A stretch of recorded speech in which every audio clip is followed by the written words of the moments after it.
Hello and welcome to WashingtonExec's video series. I'm senior reporter Rachel Kirkland, and here today to talk about Booz Allen Hamilton's new venture capital organization is Brian MacCarthy, who is firm vice president and solutions innovation lead. So welcome, Brian. Thank you for having me. Really nice to meet you, Rachel. Absolutely. So Booz Allen Ventures has an initial $100 million set aside for new venture capital investments.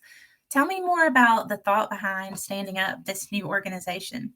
So in 2015, I moved to San Francisco by the direction of our CTO. And one of the primary reasons for going out there was to be on the ground and listening to startups who were passionate potentially about doing work with the US government. And so it was a real kind of renaissance age between the relationship of Silicon Valley and the Defense Department. It was primarily headed up by SecDef at the time, Ash Carter, and him wanting to renew that relationship with Silicon Valley. So I went out there to really scout early technologies that we could bring back into our core mission.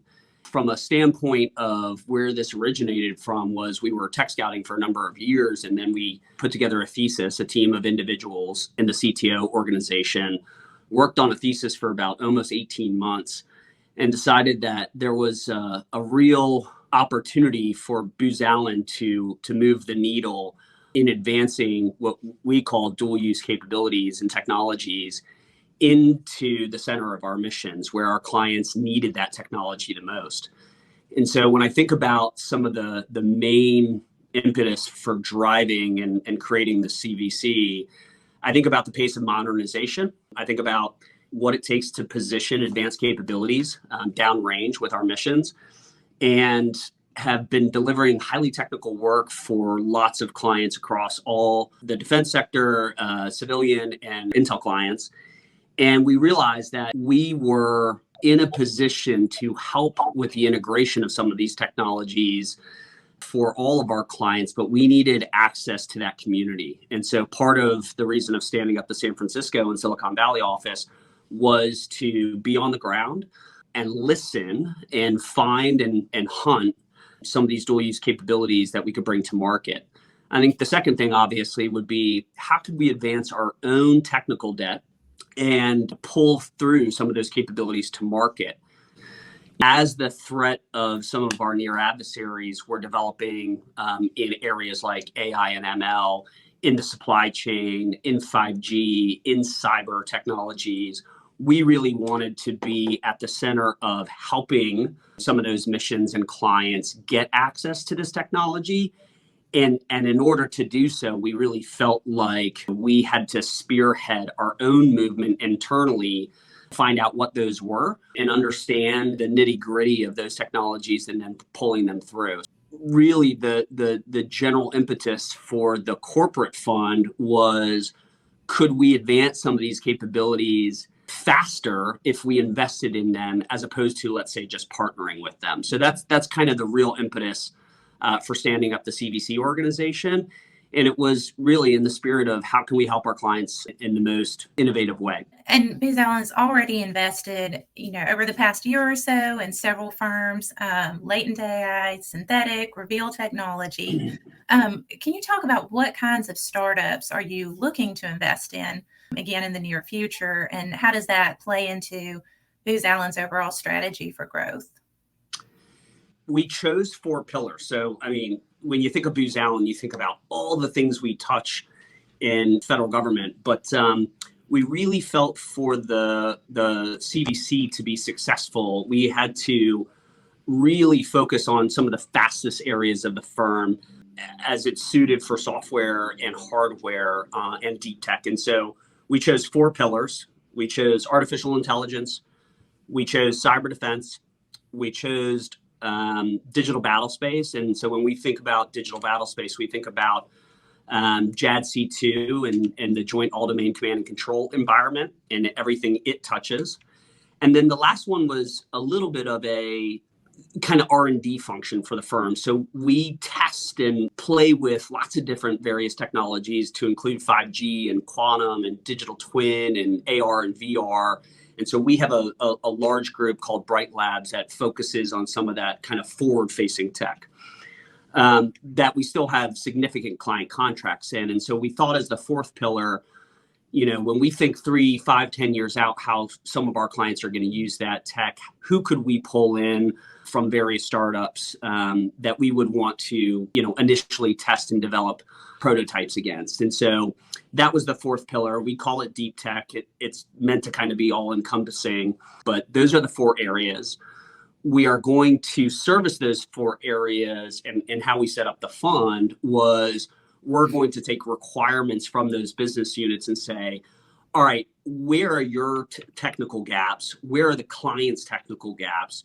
And can we scout and find new capabilities and technologies from the dual use ecosystem, and then make tailored investments into the areas that we will be able to pull through to market. And so even though we have one of the largest, if not the largest AI practice in USG and US government, we still really felt like, there was going to be some stuff that was developed from a software and hardware standpoint that we weren't going to put our own money into the R&D side of things.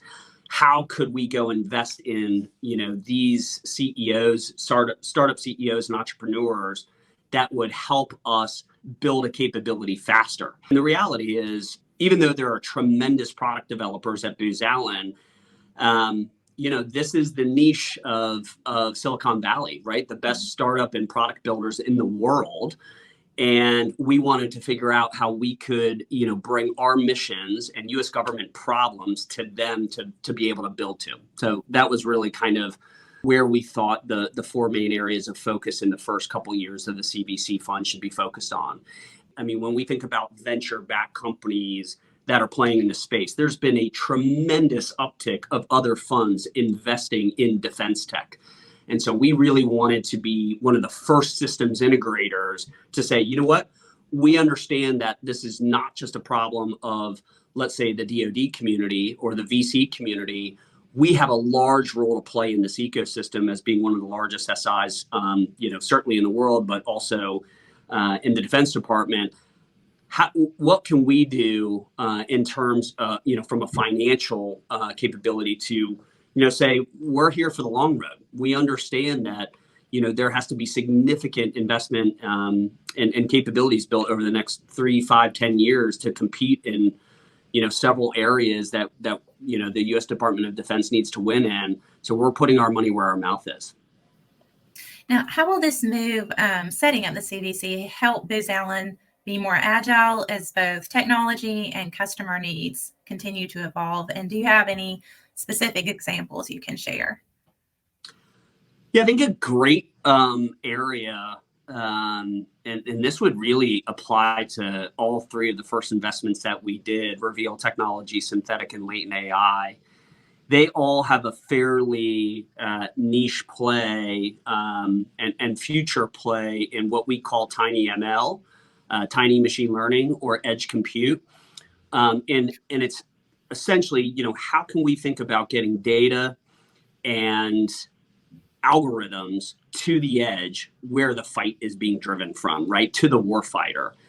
And so, again, in our own R&D pipeline, which is quite large for, a $12 billion size firm, we have a lot of investment going into these areas. But we're not specifically going to build these niche solutions every single time. So part of the idea is, how can we scout them, right? How can we scout and find these companies who are already building what we would call an MVP or a solution that could go into the market, and invest in them to bring use cases to them from the U.S. government and build those capabilities faster. So from our perspective, in terms of like, how do we use an agile process? We're bringing something to them in terms of contracts that we already have with government clients, use cases, right? How do we harden security around some of these commercial products? And they bring the very best of kind of what I said earlier in terms of product development and product management. And so I think it's a nice symbiotic, ecosystem that we're trying to create. And, one of the ways that I think it differentiates is, yes, there is a lot of money at play here, but we're not doing it from a financial gains perspective only. This is about strategically, how can we be seen as differentiated in terms of our market category, and how are we going to invest in the technology that matters to our clients over the next 3, 5, and 10 years. And we are not taking the approach that we have to build it internally ourselves. We're going to take advantage of the commercial markets to do so. What goals do you have just for the next 12, 18 months? Yeah, so this is interesting because there's a little bit of back and forth internally, right? I mean, we have a stated goal that I've come out publicly and said our organization would like to do between 4 and 6 investments a year. That is certainly not a lot. There are a lot larger funds that are going to do, double, triple, quadruple that. Now, the state of the financial industry with respect to VC has quite changed in the last, 120, 180 days. A lot of market cap has been taken, off the table with respect to the current stock market and valuations for a lot of these companies. That said, it is not going to drive, our ability to do deals. Again, we're kind of a strategic investor. And so, when I think about the stated goals for us, yes, we have this target of 4 to 6 deals a year in those 4 pillars that I mentioned earlier. But a really good deal for us is when we can make an investment in a future capability and bring it to contract immediately. We did that with latent AI in an Army contract in under 6 months.